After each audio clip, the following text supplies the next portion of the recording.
Hello and welcome back to the fifth part of the first week.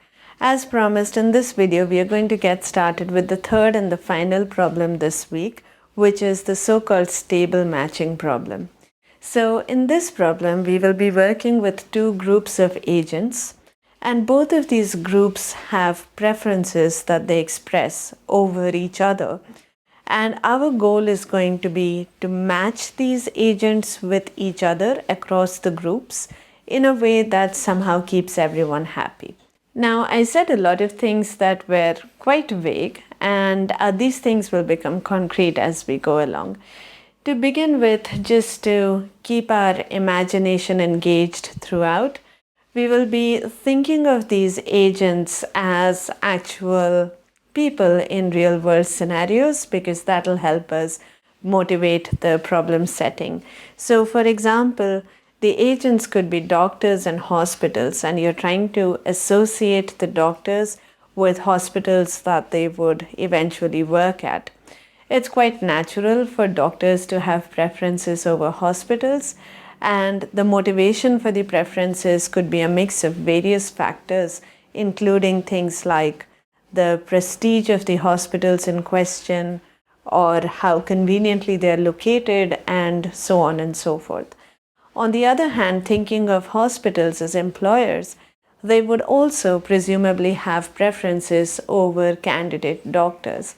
Typically, you would imagine that these preferences are based on some concept of ability or expertise, but it could also be based on logistical aspects. For example, if a hospital is particularly understaffed on a particular kind of specialty, they may want to prioritize candidates whose expertise matches with that specialty, and so on.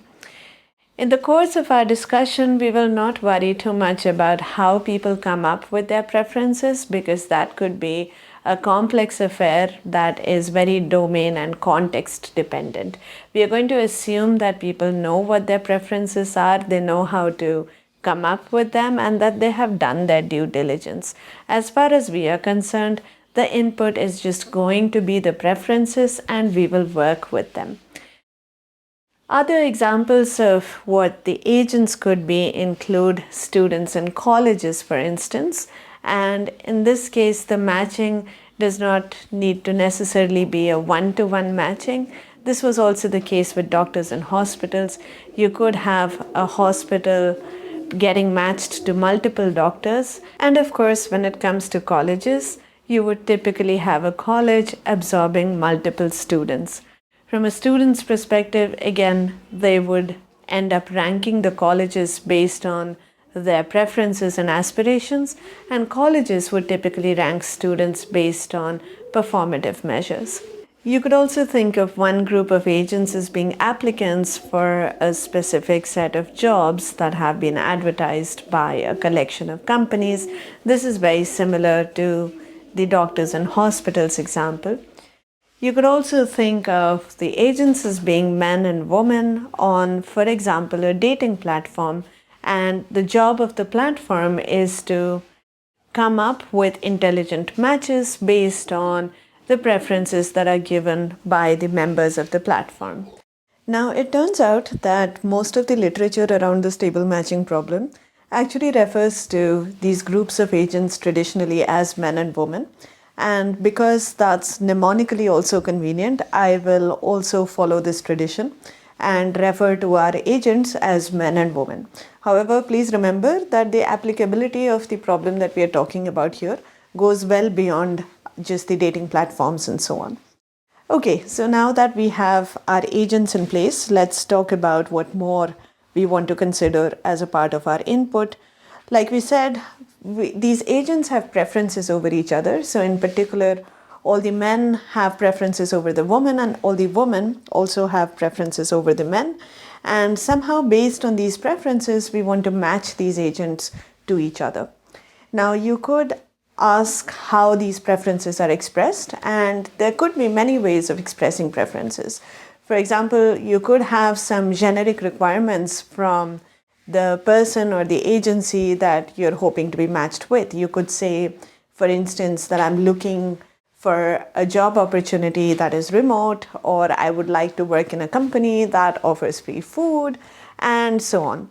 You could also have a yay or nay kind of a preference expression. So you could look at an option and say, I approve of this option or I disapprove of this option. So these kinds of preferences are often called approval based.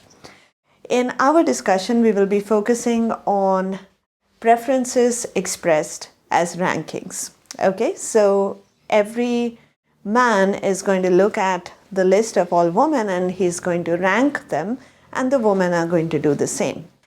Now, this is a really expressive way of describing your preferences. If somebody gives you a full ranking, you could convert it to an approval-based preference by thresholding the ranking, for example. So you could say that everybody who is within my top 5, I approve, and everybody who is ranked below that, I disapprove. But once you're allowed to actually specify rankings, you have a richer medium to express how you feel about all the agents in question. When you're applying for college admissions, for instance, you're often asked to supply a rank list of your preferences in the form. Now, the rank list may be truncated at some point because it's only realistic to fill out your top 10 or your top 50 preferences, and beyond that, it's probably not very meaningful. So these are called truncated preferences or incomplete lists. But just to keep the discussion simple, in our setting, we will focus on complete and strict rankings as being the preferences. By strict, I mean that there are no ties. So you really have to rank everyone at a distinct position.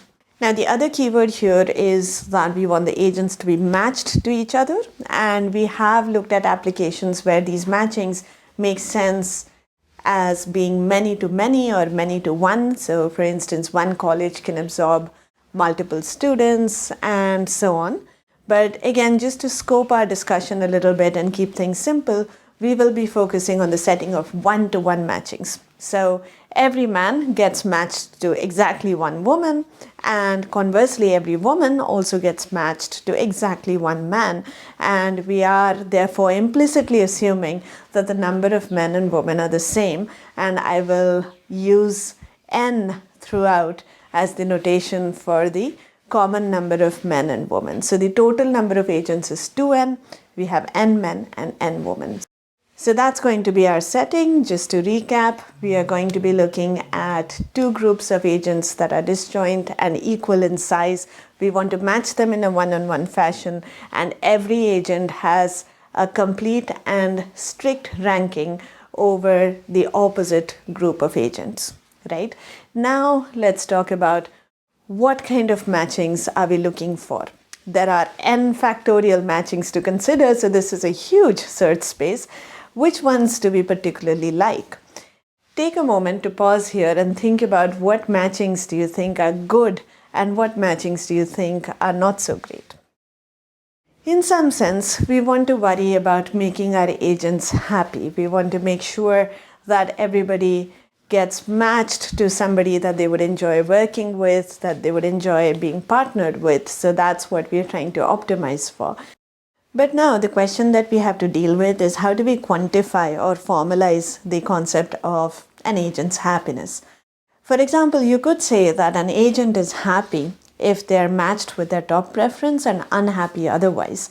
But notice that this concept of happiness is fairly constraining. So for example, if you have all the men having the same woman as their top preference, let's say W1, and then the rest of the list goes on, then we'll notice that because we are only working with one-to-one matchings, only one of the agents can be happy in a scenario like this, because there's only one agent who will be matched to the woman W1. So it's a valid happiness concept. You can optimize for it. But in many scenarios, you're just going to have a lot of unhappy agents. So you could perhaps argue that this is maybe not the nicest definition of happiness because of how constraining and how conflicting it is. But let's try to explore a different happiness concept. Let's look at this example. We have two jobs here on the left. There is a web developer position at a company called Amazing, and there is a SEO strategist position at a company called Giggle, and our two agents are Raj and Lata. And let's say that this is the matching that we are proposing. So Raj is going to work as a web developer at Amazing, and Lata is going to be an SEO strategist at Giggle. Now let's take a look at their preferences. Let's ask Raj which company he prefers working at. And let's say it turns out that Raj actually prefers Giggle over Amazing. So he would actually prefer to switch to Giggle from his current assignment if possible. Now, if possible is the keyword here, because to appreciate if the switch is actually tenable, we have to ask Giggle whom they prefer. If it turns out that Giggle is happier with Lata compared to Raj, then Raj has to just reconcile with his feelings and be where he is and make do with it. On the other hand, if Giggle actually says that they prefer Raj over Lata, then this will turn out to be a more interesting situation, because now Giggle and Raj have expressed a mutual admiration for each other, which is potentially enough to destabilize the current assignment. So let's ask Giggle what they think. And interesting, it turns out that Giggle actually prefers Raj over Lata as well. So at this point, we have a situation that is called an instability in the proposed matching. And this instability is caused by this pair of agents who actually prefer each other over their current matched partners. If you look up the literature, this is sometimes also called a blocking pair or an unstable pair. Ideally, we would like to have matchings that don't have blocking pairs, because they can trigger a sense of unrest when discovered, because it's clear that both agencies here have an incentive to detach with whatever matched partners they're currently assigned to and reassign themselves to each other. Notice that it's crucial that this feeling of the other partner that you're not matched with, the other prospective partner that you're not matched with, being better than your current partner, this feeling has to crucially be mutual. So like we said earlier, if only Raj says that he would prefer to be at Giggle as opposed to Amazon, but Giggle is perfectly happy with Lata compared to Raj, then this would not be what we call a blocking pair, because there isn't enough of a reason for this switch to happen, right? So please remember that for a blocking pair to be created, both parties have to agree that they prefer each other over whomever they're currently matched with. So let's go back to our question of what do we mean by a good matching, a matching that makes everyone happy. Now that we have talked about blocking pairs, you might agree that a natural definition of a good matching would be one that minimized the number of blocking pairs, because every blocking pair has the potential to create unrest and destabilize the matching. A matching which has no blocking pairs at all, which is the ultimate utopia, is called a stable matching, because there is no instability anywhere. So ideally, we would like to find a stable matching if it exists, but in the absence of a stable matching, we would perhaps want to naturally minimize the number of blocking pairs. Now, a bit of a spoiler alert here. It turns out, and I think this is very surprising, but pleasantly surprising, that in the setting that we are currently in, which is that we are looking for a one-to-one matching between N men and N women, and everybody has expressed complete and strict preferences over each other, in this setting, a stable matching always exists. And not only that, we can actually find it very efficiently. So the rest of our discussion is going to be about this amazing algorithm that very elegantly finds a stable matching. And of course, we are talking about this algorithm in the week about greedy algorithms. So you might imagine that there is some greedy strategy involved in the construction of the stable matching, and you would be right. This is a good place to pause and come up with your own greedy algorithm for finding a stable matching, and then we can exchange notes and see if we tally up. Okay, so I hope you had a chance to think about this. Let me make a first attempt at coming up with an algorithm that finds a stable matching. So let's recall here that our input is a set of n men and n women, and all the men rank all the women and vice versa. That's the input, and what we are looking for is a stable matching. So suppose we start with some arbitrary matching. Pick your favorite matching or just pick a lexicographic one. If the men are labeled M1 to MN and the women are labeled W1 to WN, maybe we could start off with the matching M1 matched with W1, M2 matched with W2, and so on. So that could be a starting matching. Of course, there's no reason to believe that this matching is stable. If it is, then we are incredibly lucky and there's nothing more to do. But typically, we will probably have some blocking pairs.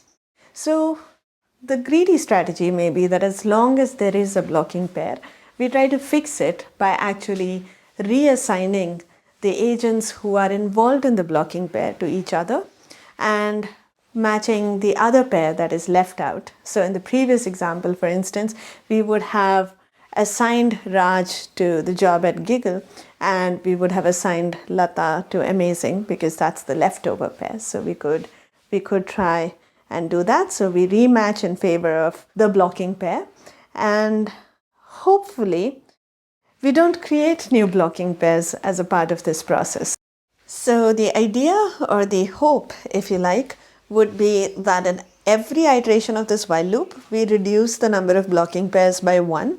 And when we get stuck, hopefully we have no blocking pairs remaining and we have found our stable matching, which is what we were looking for. However, hope is the key word here. It's not at all obvious why we will be able to strictly reduce the number of blocking pairs as we go along.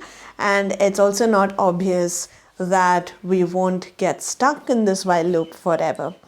So see if you want to take a moment here and try to argue either in favor of the algorithm working out according to our hopes and plans, or see if you can find a counterexample which shows that this algorithm may not actually be the best approach. Alright, so I hope you had a chance to think about that a little bit.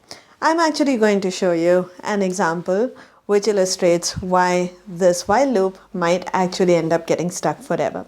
So consider this situation here. On the left, we have, let's say, the men, whom we denote by A, B, and C. And on the right, we have the women, whom we are denoting by Q, R, and S. And let's say the arbitrary matching that we started with is the one that is depicted on the slides, where A is matched to Q, B is matched to R, and C is matched to S.